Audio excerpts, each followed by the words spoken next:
Welcome to South Carolina. Nice July 2024, humid summer morning, beautiful outside. We got Mr. Courtney joining us. He's safety director with PowerGrid Services, certified utility safety professional, and he's got a whole bunch of accolades that I can never remember in my lifetime. And this is Rod's third visit with us. He came here the first time when we were just kicking off ECOS, Electric Culture of Safety, Linemen Safety National Webinar 006. Yeah, it's been a while. And Mr. Rod opened up that presentation and using his books, The 8 Habits of a Highly Effective Safety Culture, and highly recommend Rod's book for your line crews. Basically, I would have all your folks from a groundman starting, apprentices, up to the CEO. They really need to grab a hold of this idea, the culture, the safety, and bring in this communication, the leadership, and a new way of thinking into your line team. Highly recommend it. Must have book. Rod came back for another time. Yep. In the tip of the spear. Tip of the spear. Tip Yep. of the spear. What was that? That was January, February 2023? Yep, last year. Yeah. So Rod, I've known Rod, met him at Incident Prevention Safety Convention conference in Dallas about 3 years ago. And Rod's a great guy, great person to get to meet, and his ideas on safety, I believe, are evolutionary and important to grasp and get a hold of. And it's not the same old, same old. The same old doesn't work. And Rod goes into this new line of thinking for safety, and appreciate you being here, brother. Hey, my pleasure. Yeah. Absolutely a pleasure. It's always nice to come to South Carolina. The weather's very similar to Louisiana, where I'm from, but it's a beautiful morning. Yeah, it's great. Just real quick, you guys are welcome to grab a hold of ECOS Livewire. We have 8 presentations now. They are found on, Jeremy's going to populate, our videographer, he's going to be populating electriccultureofsafety.com with those full-length Livewire episodes. And we talk about safety, and we get into the mind, we get into the heart of safety, and how we can interconnect with one another. It's amazing speakers, and I'd like to get Mr. Rod here on one of those soon. Yeah. And so go to the electriccultureofsafety.com, and you can see you can sign up there as far as becoming a partner of Electric Culture of Safety. We have over 13,000 members North American wide now, and these webinars are spreading, and we hear about them all the time as far as how these folks share on a rain day or something like that. The crews are in, they'll grab a webinar and they'll just use that for some training, just refreshing, recapping leadership, communication, safety, work methods, best work practices, you name it. They talk about it. So get a hold of that, and I appreciate PowerGrid Services for sponsoring Mr. Rod here today and bringing him out. And Rod, appreciate everything you're doing for our industry, brother. Absolutely. I appreciate the opportunity. You know, when I wrote the first book, it took me about 18 years to actually get it from here to the paper. That book, though, while the title is the 8 Habits of a Highly Effective Safety Culture, that book was written for operations. Right? It was written for the operations side of the house. There's not a lot in there that, you know, we're going to teach safety professionals. It's basically letting operations understand their role in how to create a safety culture that's sustainable, that you know, you can build any kind of program you want on it once you have the foundation built. And you know, before the book came out, I was criticized about the title and about some of the content, and because it's different, you know, and people don't like change, right, Brent? Right. It's just one of those things. But after it came out and people read it and started understanding what I was saying, it went to the top of the list on Amazon, right? It became an Amazon bestseller, and people started understanding it, and now it's out and it's doing very well. The next book, though, right? The one that's coming out next month, it's advice from the worst safety professional ever. And that's what we're going to talk about today. But this book was written for a safety professional. So there's no sense in any safety professional, no matter where you're at in your career, to make the same mistakes I did. Okay, so that's what we're going to talk about today. We're going to tell some funny stories, hopefully kind of make you laugh at my mistakes and help you not make the same ones. Well, let's go back. Let's go to Rod Courtney back in 1990. You became a Army combat medic. Yep. So you saw the blood, you saw the pain, you saw the suffering. And how did that influence Rod Courtney back then? And how did that mold and shape to where you are at today? Give us a little bit of history. So even as a child, long before the military, growing up, I was always that kid that wanted to help the other ones, right? If we were playing baseball and somebody got cracked in the head with a ball, I was running over to make sure they were okay. It was just in my DNA. And to be completely transparent, a good friend of mine, he's actually retired full bird colonel now. He's an oral surgeon. His name's Jason Strange. So Jason, if you're watching, hello. Jason went in the military first, and he came home from his basic training in his little AIT, and I asked him, what field should I go into? And he said, you need to go to in the medical field. Okay, why? Well, if you go to San Antonio, which is where our AIT was, that's where all the girls are.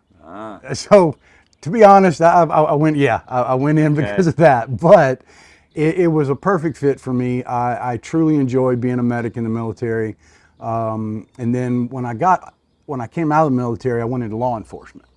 Now, while we strictly and highly suggest that you do not be a safety cop, Right. the principles sometimes are the same. So I'm a medic, which is the safety guy for the Army. Right. Go figure. I was doing it back then and didn't even know it. Yeah.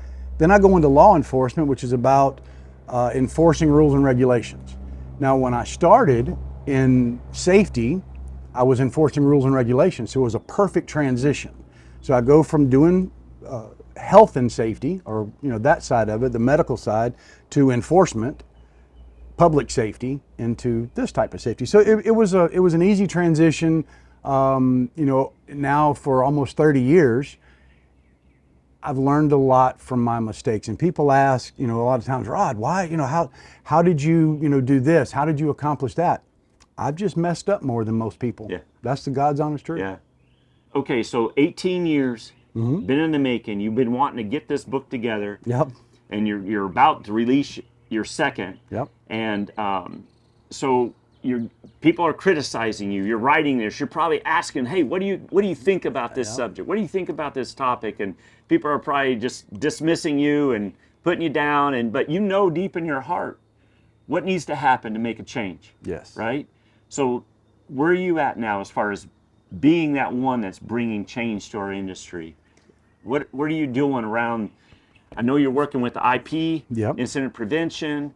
Yep. So here's the thing. I've never had an issue with criticism. Okay, you can criticize me all you want, but when I was asking questions before the book was published. I was still in the process of some of the last edits of it, and I'm a member of numerous Facebook groups, right? Safety professional groups. And I put a message out one day, and it said, I believe that behavior-based safety is outdated and can be counterproductive. They kicked me out of the group. Wow. Blocked me. Wow. Right? I was history.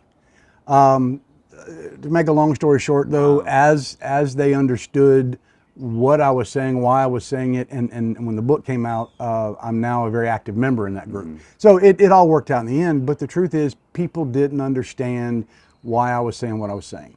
And then, the book starts when I was in Iraq, back 2003, 2004, 5, and 6, when I finally came home. I was a civilian contractor.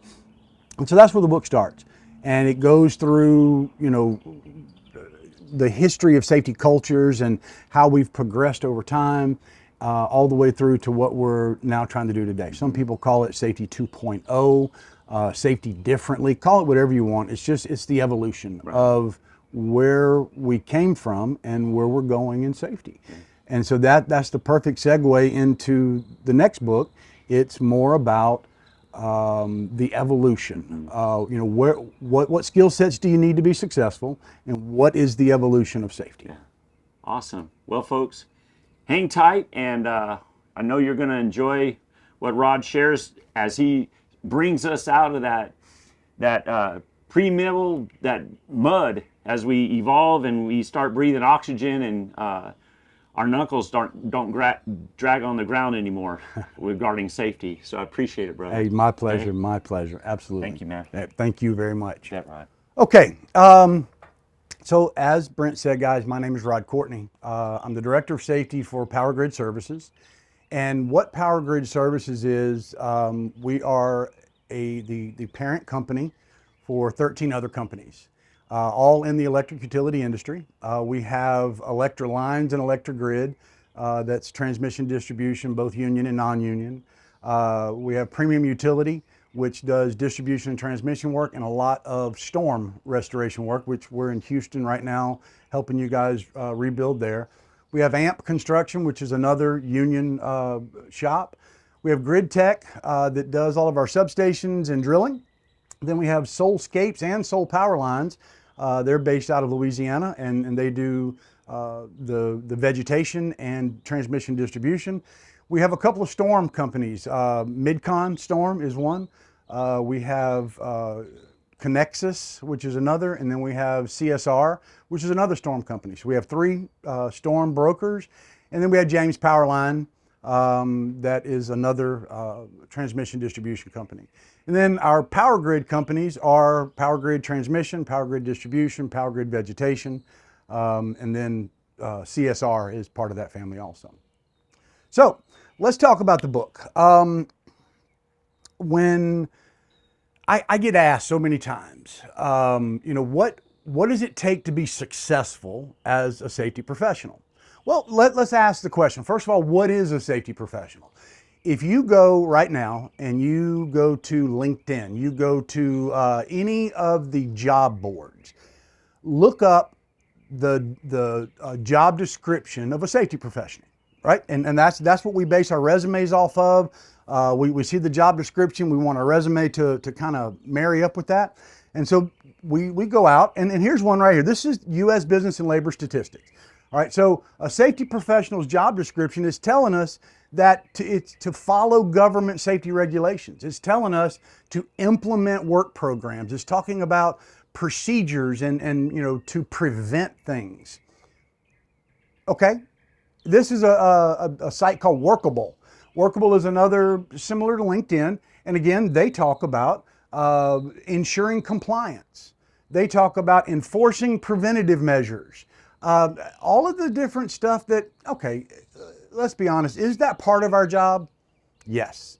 Is that our job though? Absolutely not.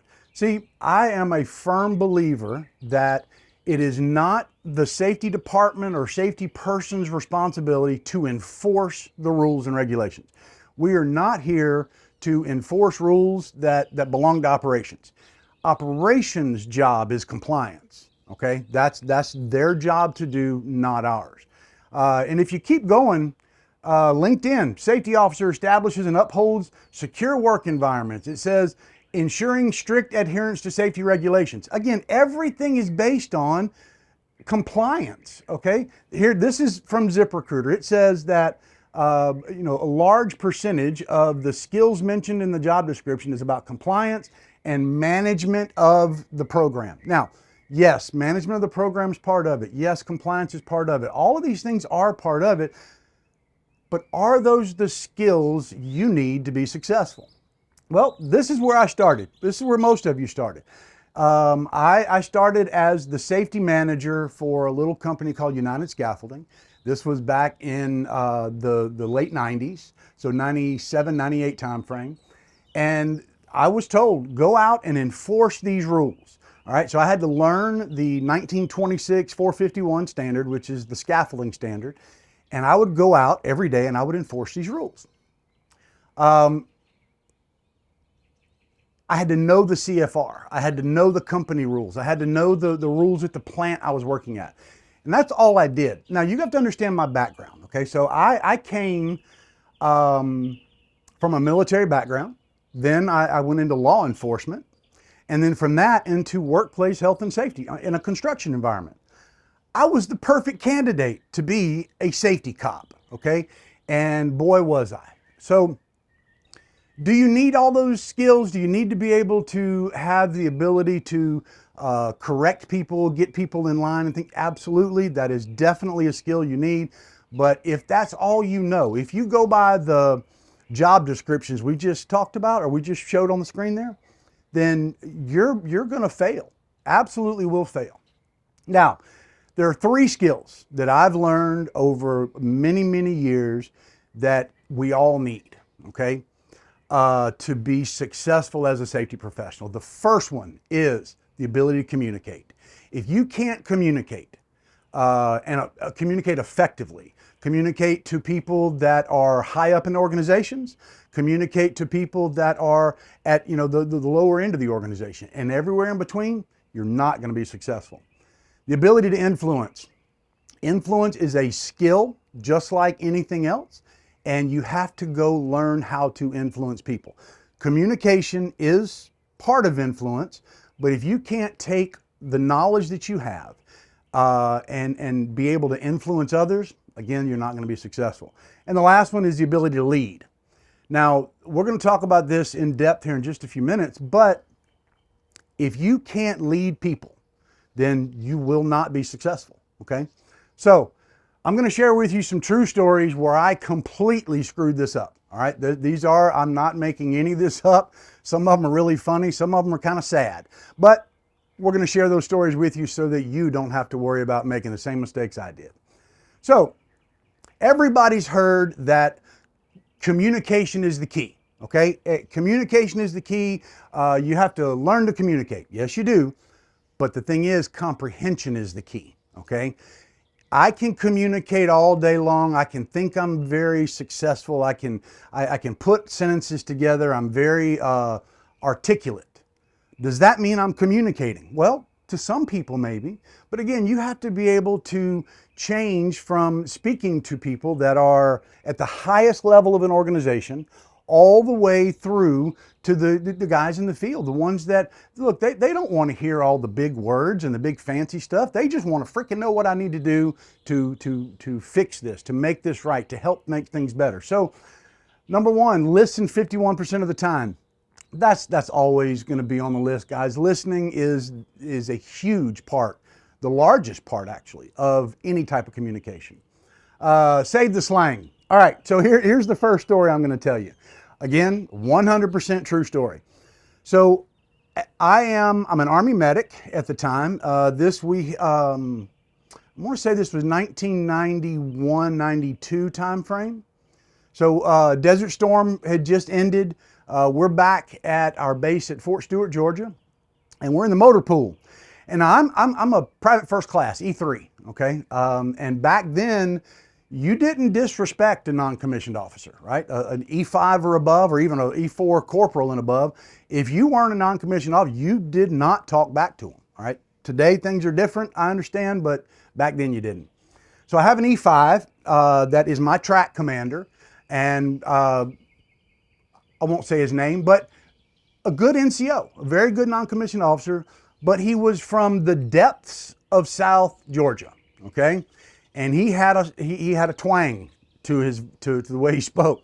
And he tells me, so we're in a motor pool. You got to understand, a motor pool's probably, half-mile square. It's a big concrete place with tanks and all the maintenance stuff that you need to keep up with an armored battalion.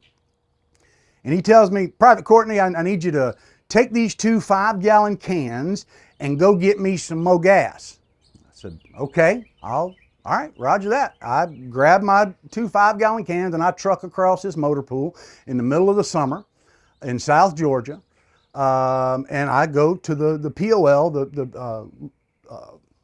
the POL sergeant's one that takes care of all the fuel and the lubricants and that stuff. So I go to him and said, Sergeant, I need some gas. He said, well, all right, Private, what kind of gas? Heck, I don't know. He told me gas.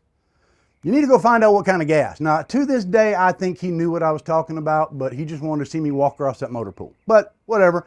I take my 2 5-gallon cans and I truck it back across the motor pool to my sergeant, E5.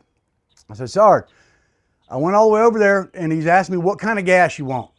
And he said, Private, I told you I want more gas. I said, listen, I understand you want more gas, but now, if you don't know, there is a such thing as MOGAS, M-O-G-A-S. It's a type of fuel that is, it's almost like kerosene, but we used it in the military to run generators and some other things like that, but that's what it's called, MOGAS. Well, I thought he was saying more gas, and he didn't take too kindly to me telling him that, you know, or him assuming that I'm telling him that his language is messed up. Slang is not going to get you anywhere. It got me to doing a whole bunch of push-ups in the middle of a motor pool in South Georgia in the summertime, but it was not a good day. So, save the slang. Body language. You know, anyone that's ever studied communication knows that body language is huge. They talk about being closed up, right? And people, you know, don't take well to that. They talk about being too open and too aggressive. There's a whole lot to that. And it's absolutely something that if you're going to be a good communicator, you have to pay attention to, is that body language. Be brief, but not short. Now, there's a difference in brevity, okay? Shortening something to keep it simple, and then just being flat out too short, all right? So here's another quick story. So I can remember going through the police academy in Savannah, Georgia. It's 1997, in January of 97, and I start the police academy, and I remember the class when they were teaching us to write reports. And I remember the story that one of our instructors told. He says, so there was a police officer. He makes this traffic stop, his first night on patrol. And he pulls the guy over and gets him out, and he says, you know, I can smell what appears to be an alcoholic beverage. He gets him out and does the whole, you know, field sobriety test thing, and arrests this guy for DUI, right? Driving under the influence. Now, he goes back to the office at the end of the shift, and you have to write your reports. So he does. He writes his report, and boy, he's writing it. And he talks about how, you know, he observed this vehicle and it appeared to touch the center line. Therefore, he activated his overhead lights and siren and pulled the vehicle to the right side of the road. And I mean, step by step by step, everything he did all the way through the entire arrest. And he turns this, you know, 14 or 15 page report in, very proud of it. And the next shift, when he comes in, his patrol commander tells him, come here, son, I need you to sit down.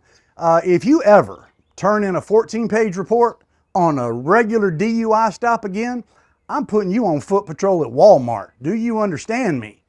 Oh, yes, sir, I'm so sorry, I'm so sorry. So that very night, same officer goes out. Sure enough, another one touches the center line, so he pulls him over, smells alcohol, same scenario as last night, makes another DUI arrest. He feels very proud of himself that he's taking these drunks off the road. He goes into the office at the end of the shift to write the report, and he writes the report, and it says, saw drunk, arrested same. And that was it. Done. Now, the point of the story is this. You can go too far to one side, okay? Being brief is one thing. Being short is another. Keep it brief, keep it simple, but don't go too short with it. Look them in the eye, but not too much. You know, it's kind of funny when you think about, when I'm doing the classes that I do around the country, I always try to make eye contact with everybody in the room at least once. But when it says, but not too much, you know, you can imagine if someone's just staring directly at you the whole time that they're talking to you, that can get a little uncomfortable. So eye contact is very important because it forms a connection between you and the person you're speaking to. But if you're just staring at them the whole time, you're going to make things a little uncomfortable. All right. This one is an extremely funny story. It's funny now. It wasn't funny when it happened. So last night, or yesterday, I flew in here to Columbia, and I stayed at the hotel down the street. And I was in my room last night putting some final touches on our presentation, and I get a phone call from the lady that was, at the time when this story happened, she was the director of HR for the company that I worked for. And I said, it's kind of funny you called me because I'm going to tell your story again tomorrow. And I've told this story numerous times, but here's how it goes. So I started with this company as their director of safety. Prior to where I'm at, it's not PowerGrid Services, it's a different company. And I started what I called the Monday morning value moment. What it was just a safety message that went out to all employees for this company every Monday morning. And it was two-pronged, right? So it started their day off, or their week off, with a safety message. So start them off in the right direction. The other part to it, though, is I called it humanizing the rank. I wanted to have a connection with every employee at that company. I didn't want them to look at me as the director of anything and not feel the connection and feel like that I wasn't approachable. So I did this every Monday. And a lot of times I would make it very personal. I would tell stories about my personal life and things that I did over the weekend or whatever, just to kind of help build that connection. So the routine was every Sunday night, my wife and I would sit in our recliners and we'd watch TV or we'd talk or whatever. And I would do a little bit of research about a topic. It could be maybe an incident happened the week before and I want to address something about it. Maybe it's hot outside, right? And I want to talk about staying hydrated. Maybe it's cold, maybe it's driving, whatever it might be. I would do a little research. I would find some good information about it, and I would put a short safety moment together, right? I call it the Monday morning value moment. So this night, I completely forgot to go through and do all my research. So the next morning, I'm in my office in Louisiana, and I'm doing my Monday morning stuff, and a reminder comes up on my calendar that says, don't forget to send out the Monday morning value moment. Oh, shoot, I forgot. So here I go. I go on the internet and I find some stuff, and I found an article about safety at home, having children in your house, and the things that you can do to help keep them safe. Perfect topic. I scanned through it and I read it, and it talked about, the little plastic things you put in the electric plugs. It talked about some of that. It talked about cabinets and how, you can put the little locks on cabinets for young children so they can't get out or they can't open them up, and just basic stuff like that. So I copy, paste, put it into an email, and I send it to an email address called DG_everyone, which for this company was every employee with that company's email address or any subsidiary of this company. At the time, it was about 285 employees. Send. All right, Monday morning value moment's done. I get back to work. It was not 5 minutes later that one of our other directors walked by my office, and she stops and she laughs. She said, "Ha, that was really funny, Rod." What are you talking about? Oh, the value moment, the story about the dog. And she says, dog poop, but she used the other word. I said, wait a minute, what are you talking about? Well, in your thing, it talks about the dog poop. No, wait a minute, it does what? So sure enough, I opened this email up and I scanned through it. Oh my goodness, y'all. I just sent an email to 285 people that talks about dog stuff. Lord. Okay, so I start trying to recall messages and oh my goodness, I'm in trouble. I can't do this. They're going to fire me. Right about this time, I get not a Teams message, not a text or an email, a Teams phone call where they can see you face to face kind of call from our director of HR, the nice lady that called me last night. And she says, "Rod, please tell me this is a joke." Okay, her name was Maria. I said, "Maria, I'm very sorry.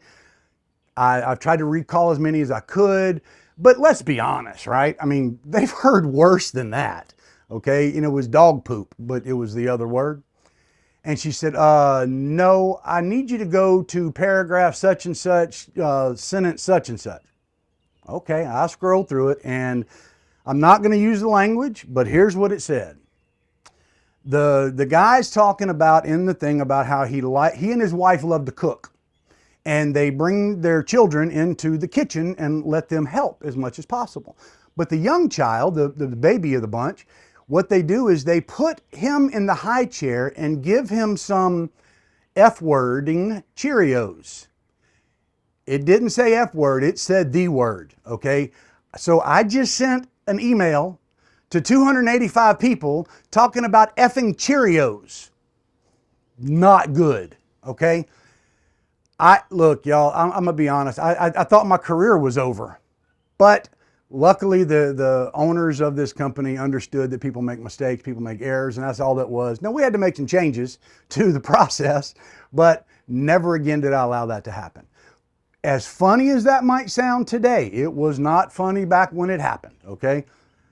But if you send an email, whether it's one sentence or whether it's, a whole, page of stuff, read your emails. Make sure that they make sense and they don't say things like that. All right, so that's about communication. There are tons of communication barriers. There's misinterpretations of things. There's, technology jargon, right? Sometimes it makes perfect sense to us because we use that technology, but a lot of people don't. We can't use those things. Grammar misunderstandings, using of slang. I talked about that a minute ago with the MOGAS. So many different things. And remember, when you send an email or a text, there's no emotional attachment. They don't understand what your frame of mind is, okay? Where you're at mentally. If you say thanks, well, that could mean thank you from the bottom of my heart, but it could also be a very sarcastic thanks very much. So be very careful when you're sending stuff like that. There are language barriers. These are a few, and you can find these all over the internet, but here's just a few things that, and these are real, all right? Things that you'll find on warning of different products. So a Swedish vacuum cleaner manufacturer, Electrolux, we all know who Electrolux is. They use the following in American advertising, and it said, "Nothing sucks like an Electrolux." Might not be a good idea here in the US, right? The name Coca-Cola in China was first referred as Kiku Kila, is how they said it in Chinese. Unfortunately, the Coke company didn't discover until after thousands of signs had been printed that what it means, what the translation is bite the wax tadpole. Not a good one. Also in Chinese, the Kentucky Fried Chicken slogan, "Finger looking good," comes out as "eat your fingers off." Not very good. And there are tons of these across. One of the funniest, an American chicken man, Frank Perdue, the Perdue Chicken Company, said, "It takes a tough man to make a tender chicken." Got terribly mangled in Spanish translation. A photo of Perdue with one of his birds appeared on billboards all over Mexico with the caption saying, "It takes a hard man to make a chicken aroused." Not very good. You got to be careful with some of this stuff. Language barriers, especially when you're trying to translate things from one language to another. So another story about language barriers real quick. So at the time, this was, I don't know, probably 1999, somewhere around there. I was the corporate safety manager for a company called United Scaffolding. We had offices in Aruba, in Trinidad and Tobago, and we had 2 offices in Venezuela. So I was at the Aruba site. I spent about a week there, and I left from there and went over to Venezuela to spend another couple of weeks doing some training. So as I'm in Venezuela, I'd been there for a solid week, right? We're doing, 2 classes every day. I mean, really worked hard. And the branch manager comes up to me and he says, "Hey, we're going fishing this weekend. Would you like to go with us?" Well, yeah, I'm from South Louisiana, man. I love to fish. And he says, "Okay, well, they're going to provide everything for us. All you need is a change of clothes, bring a couple of them, and anything specific you want to drink." Heck, I'm not a big drinker. I just need water. So I packed up my clothes, we get in the truck, and we drove, I don't know, 2.5, 3 hours to a place called Lake Guri. Now, Lake Guri is one of the largest man-made lakes on the planet. And if you get out in the lake, there are villages out there of people, indigenous people, that they don't even speak Spanish. They speak in clicks and noises and things. They're, you know, they know that other cultures exist. They're just not very, you know, open to them. So we go out and we spend the entire day, the first day, in the hot sun, did not get a single nibble. All day long, we're fishing. We have guides with us. Guides, I'm using that very, very loosely. But these guides take us out and we're fishing. Nothing, zero. So we go, they set us up a little camp at night, you know, sleeping in a hammock in the jungle. And so we go to sleep, we wake up the next day and we start again. And we start fishing early. And here we are, it's mid-afternoon. And I'm telling you, for a day and a half, we haven't caught a fish, not a fish. And I'm pretty upset about the whole thing. And I'm thinking, man, these guides are a joke. As we're leaving to go back to the dock where we put in at, the boat runs out of fuel. Here I am in the middle of Lake Guri with two guides that don't speak hardly any English, a handful of us that are on this trip, and now we're paddling. Okay, trying to find some fuel in the middle of a jungle. And we paddle up to this village, and the two guys get out and they speak that language with them, and they get out and they're talking to them, trying to barter with them for some fuel. Please just give us enough fuel to get back to the truck because I'm ready to go to bed. I'm fed up with this fishing trip. And as we're standing there, there's about 8 of us. We're standing there, the 2 guides and about 6 of us. And some little old man comes walking up to us, and he has, it looks like a country crock butter dish, you know, the little round ones. It looks like one of those. Old, it's been around a long time. And he walks up and it's got this pink Kool-Aid looking stuff in it. It's frothy Kool-Aid. And he's handing it to us. I'm like, oh, okay, there, you know, I don't know what it is. Well, the translator says, no, they're offering this to you to drink.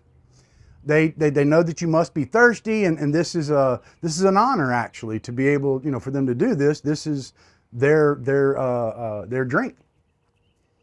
Okay, whatever. So I take a little sip out of it. It was warm. It was frothy. We pass around. Everybody drinks it, and the guy says, "Oh, wait a minute." And they ask, "What is it?" Well, it's yucca. Right? It's a yucca juice. Now, yucca it's kind of like sugar cane, and they can squeeze it real hard and get a sweet juice out of it. And so, okay, we're drinking some yucca juice. Then after we all drank it, one of the guys says, "Oh, wait a minute, it's yucca spit." Wait, what? Yucca what? Yeah.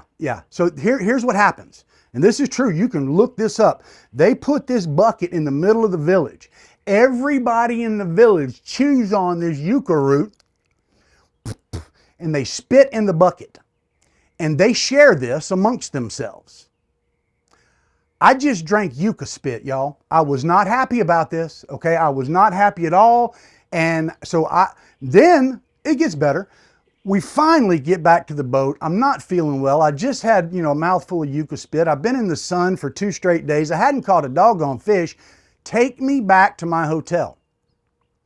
We're driving back, and the branch manager pulls over on the side of the road, and he says, "Okay, we have to pay the guides." So we have to what? Yeah, we have to pay them.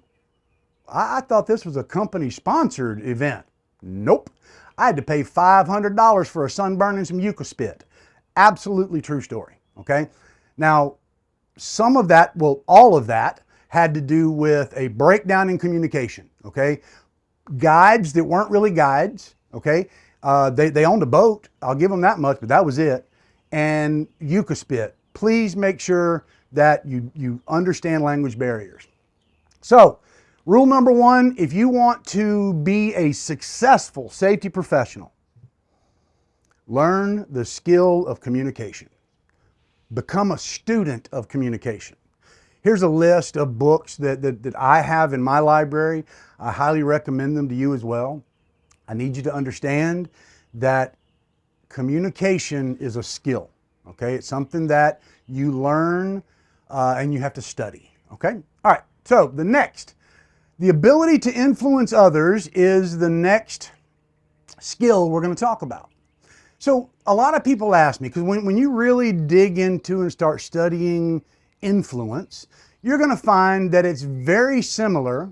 No, it's identical to manipulation, okay?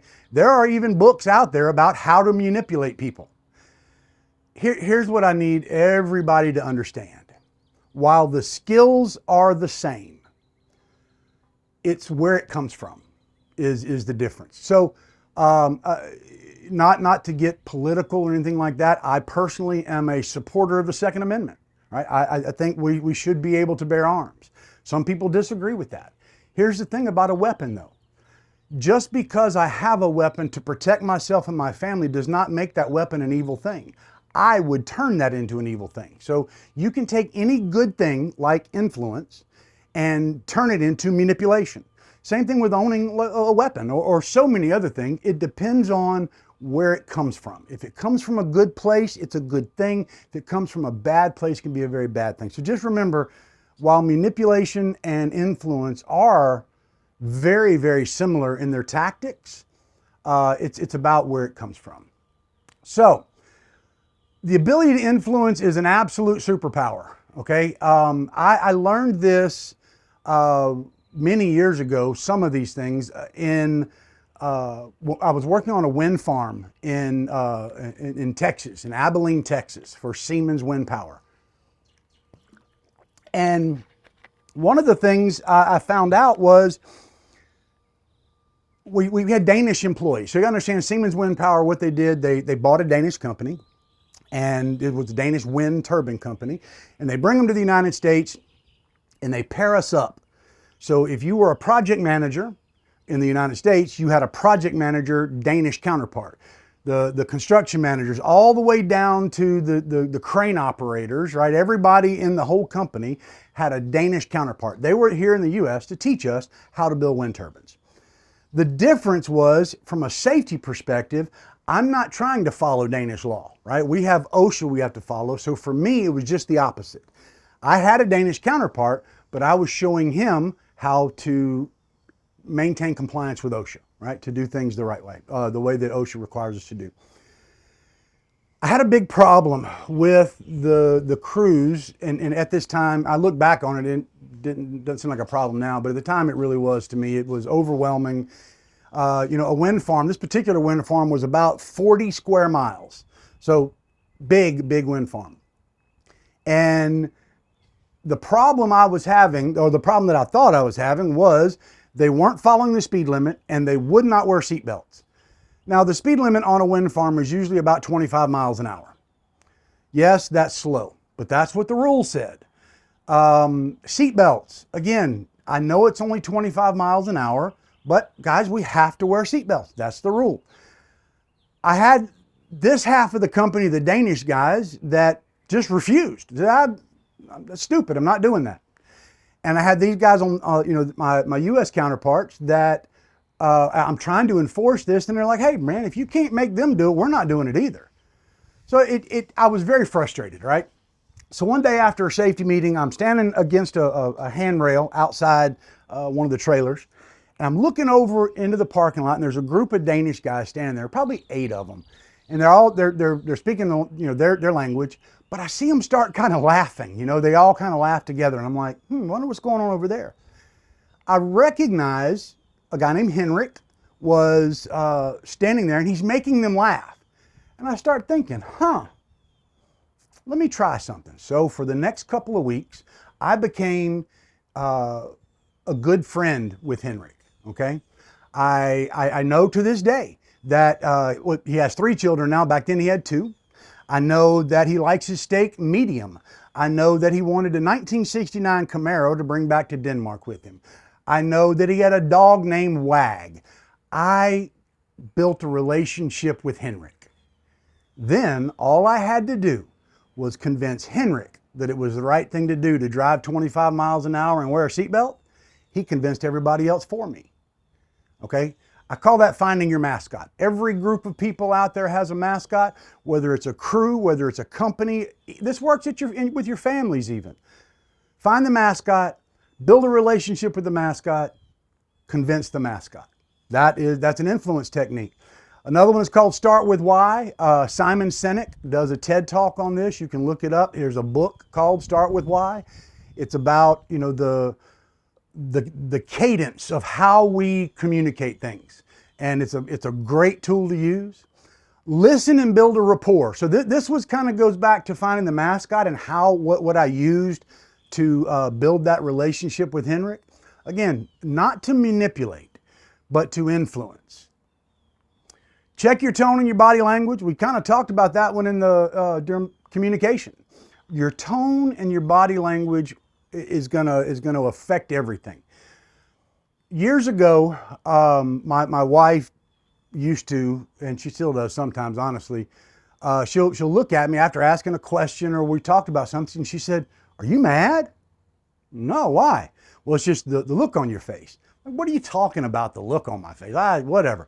Well, one day I caught myself in the mirror and I did realize that, man, I've got a sour look on my face. I didn't even realize I was doing that. Those kinds of cues sometimes can really throw, especially when you're trying to influence someone, it can throw that off, right? You can come across as being aggressive when you're not meaning to be. So many different things. So pay attention to that. But become an expert, okay, in that subject matter. Study it, learn it, become an expert in whatever it is you're trying to influence others on, and then learn the skill of influence. Promote the ideas of others. I like this one because when you take ideas that are yours and solely yours, and you're out promoting them, that's what people expect, right? You're self-promoting.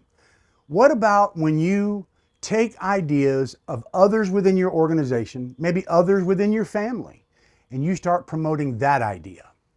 What that does, it forms a connection between you and that person, and it gives you the ability not only to influence them, but when others see that you are taking on the ideas of others and you're helping others, it's a mental thing that can really, really help you influence. And if you can make it a win-win, that's always good. Here's the thing about that though. You got to be careful, especially in the safety industry, the safety world. When you're trying to you can't make everything a win-win, because sometimes what you end up doing is compromising the safety aspect of things, okay?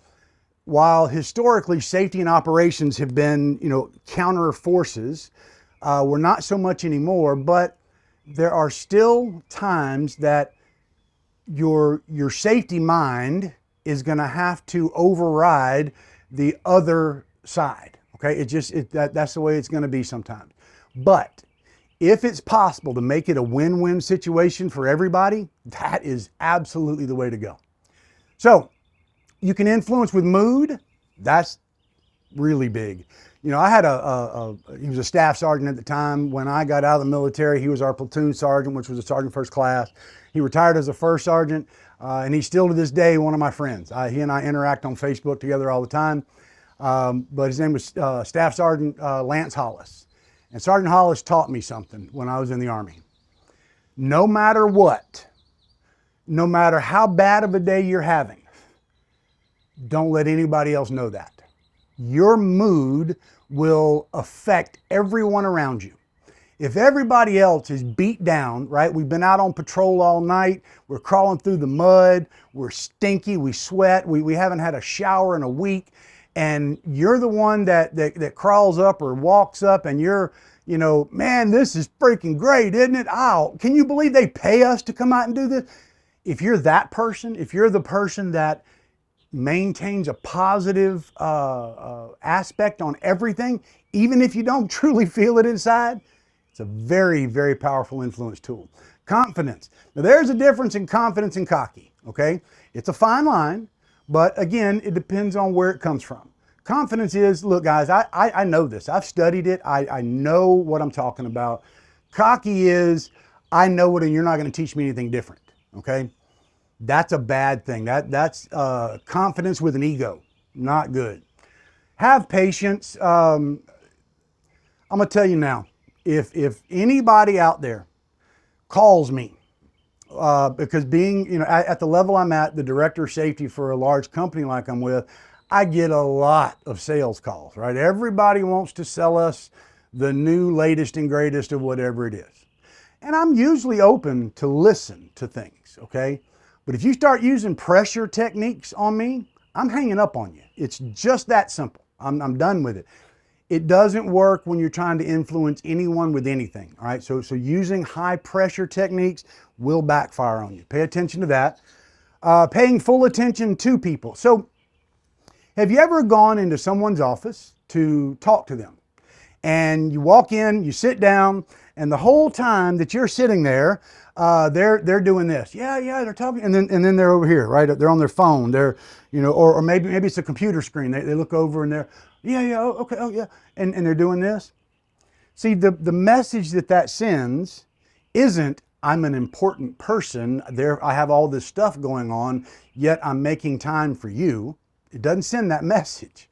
The message it sends is, everything else is more important than me. What I do, okay? Some people will tell you, when someone comes in your office, put that thing on vibrate, all right? Set it over to the side. Sometimes I do that. A lot of times what I do, because my phone is usually sitting on my desk, when someone comes in and they want to talk, they're sitting down, all I do is take that phone and turn it face down.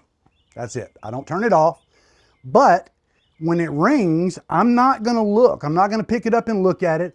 I'm just going to reach over without losing eye contact or losing contact with the person I'm talking to. And I'm just going to press that button without losing connection. Now, what message did that send? It sent the message that, hey, what you had to tell me is important to me. And what we have to understand as the receiver of that information and paying attention to them is this.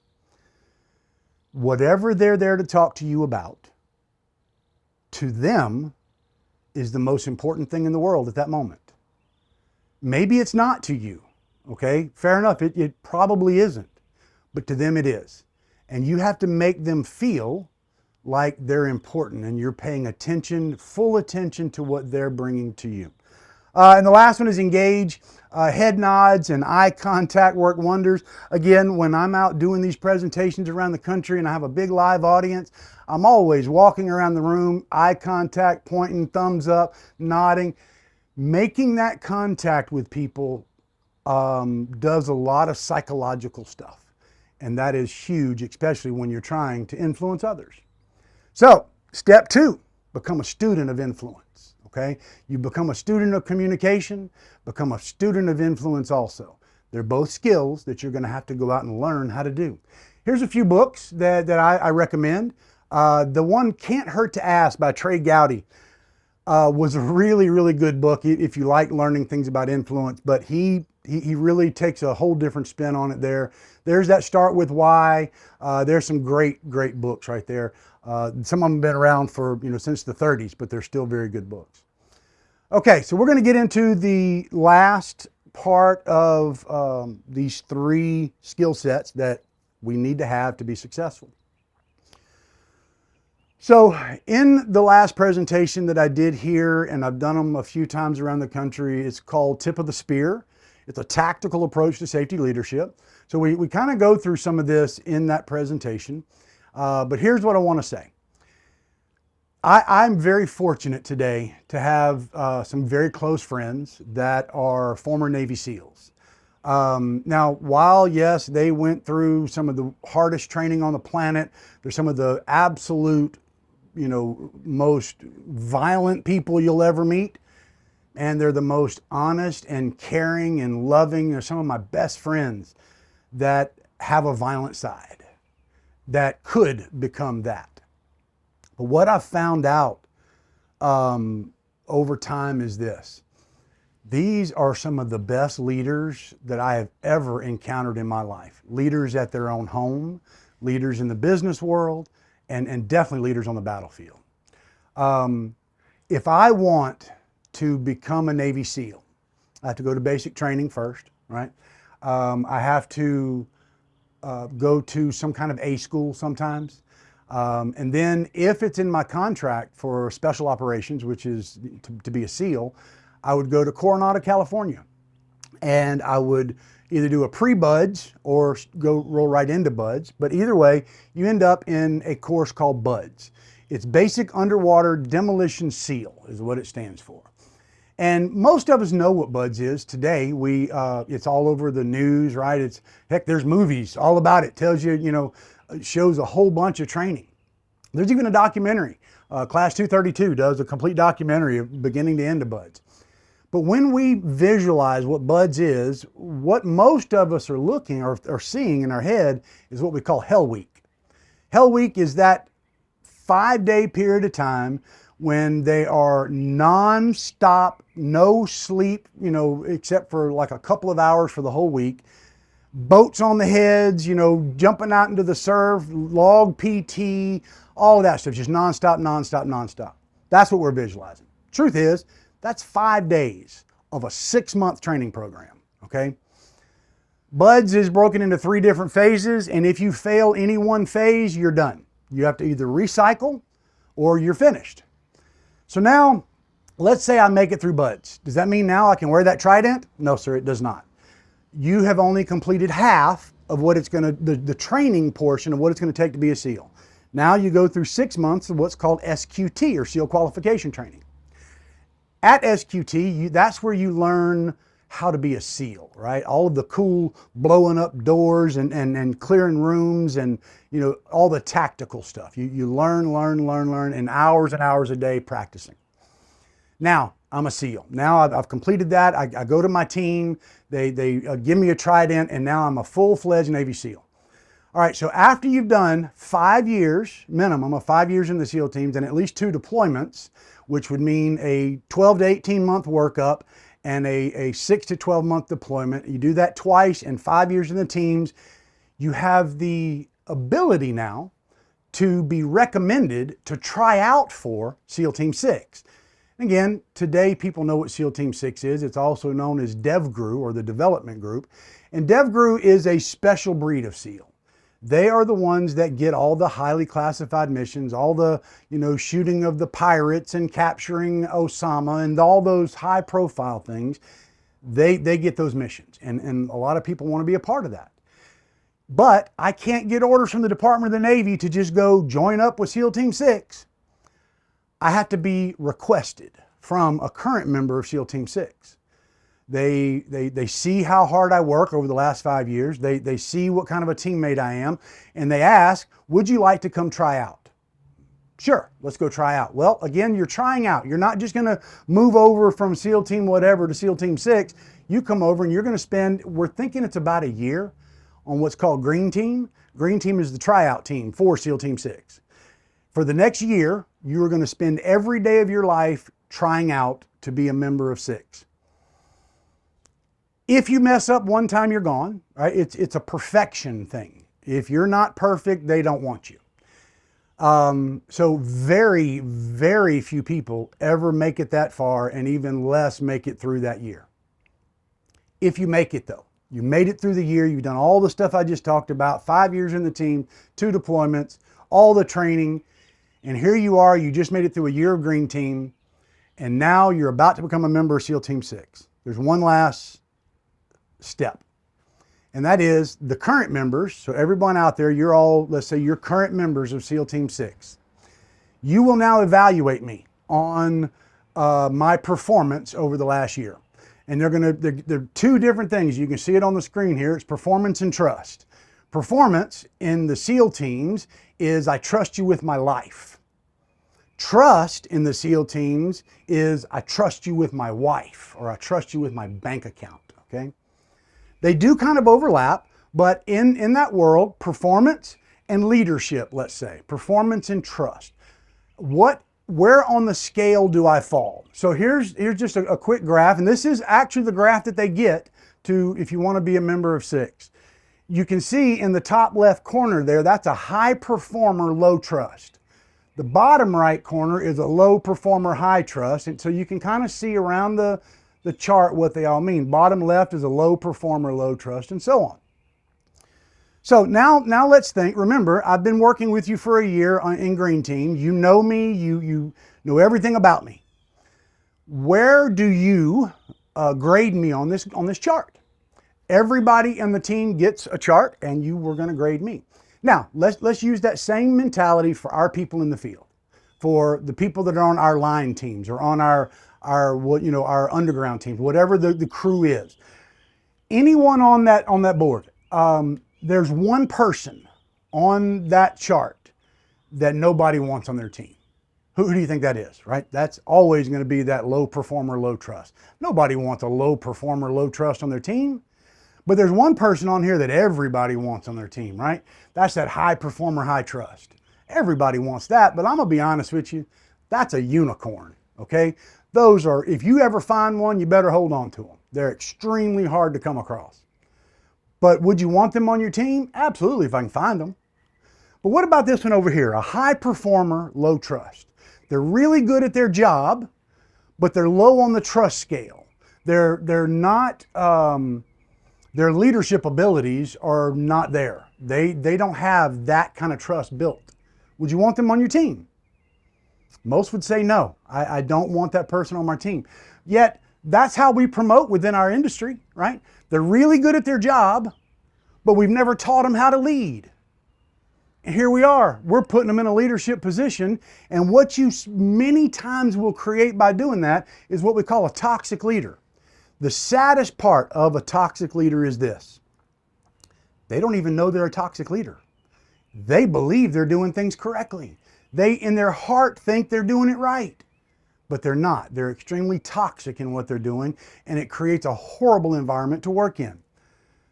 But that's our fault for promoting them there and never giving them the skills that they need to be successful there. I don't want that person on my team. So let's go around the board real quick. I would take a high performer medium trust and a medium performer high trust. I'd take those all day long. I would take that person also, medium. What about, the medium low? I don't want anybody in the low trust line. Probably most of you agree with me. I don't want that person. What about the low performer medium trust? For me, that's kind of the breaking point. I don't want that person. It's just not quite there. But what about a low performer high trust? Would you want someone that is a lower performer, but high on the trust and leadership scale? Now, some of you are saying, no. Hear me out for a second. Could you teach that person another skill? Let's put him on a line crew. Look, he's not a top lineman. He's a really good leader. He's a really good people person. He has the trust of his men. Could you teach him how to operate? Could you teach him how to do something else? Yeah, you could. You can't teach trust, okay? If I could get that person, I absolutely would. Here's the coolest part about this whole thing. Bad leader, bad leader, bad leader. Bad leader, average at best, right? Those two are average, that one's average at best. That's a great leader, extremely hard to come by, and only two good leaders in that whole bunch. The truth is, because a great leader is like a unicorn, guys, there are way more bad leaders out there than there are good leaders. That's just a fact. I'm not pointing fingers at anyone or saying that your company has, no, I'm just spitting facts at you. There are more bad leaders in all industries than there are good leaders. So how do I become a good leader? Learn these things, okay? Now, I'm not going to go over every single one of them. We're getting close to the end of our hour. Here are the things you're going to need, okay? There's 16 of them on there. And I pride myself in being a good leader. I've studied it. I teach others how to lead. I still study it to this day. I'll never be through. Same with communication and influence. It's one of those things, those are skills that you just continuously learn and get better at over time. Do any of you think that even someone that studies leadership hits all 16 of those every day?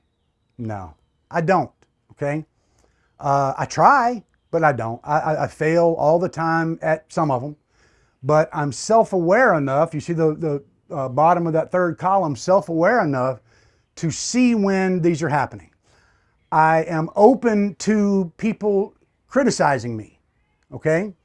And with those two things, being self-aware and open to criticism, constructive criticism, mind you, I try to become better every day. There's only one out of all 16 of those that you can't fail even one time. All right, so if you look around the board, there's just one. And it's the one that is, where did it go? Oh, there it is, respect and trust. I'm sorry. Respect and trust. If you lose trust, okay, if you're unethical about things, right? So these two right here kind of go hand in hand, the respect and trust and the honesty, integrity, and ethical. If you do something that's unethical, if you do something to lose trust, now I'm not ever going to say you can't regain it. I'm just going to say it's extremely hard to regain it. That's the one that you just cannot mess that one up, guys. All right, so quick 4 laws of combat. This comes from the book Extreme Ownership. So real quick, the first law of combat is cover and move. Cover and move means to a military person, a Navy SEAL, means that I'm going to lay down fire while you move. I'm covering you while you're moving to another position. And then you're going to lay down fire and cover for me while I'm moving. It means cover and move also in our world. In the military, it means laying down fire. In our world, it means having people's backs, all right? Covering for them while they're moving. Do not become jealous of someone who does something better than you. As a matter of fact, that's the people you want on your team. You need people that are better than you at everything to be able to run a good, solid team. Cover and move is a law of combat that's extremely important. If you have an opportunity to study that, highly recommend it.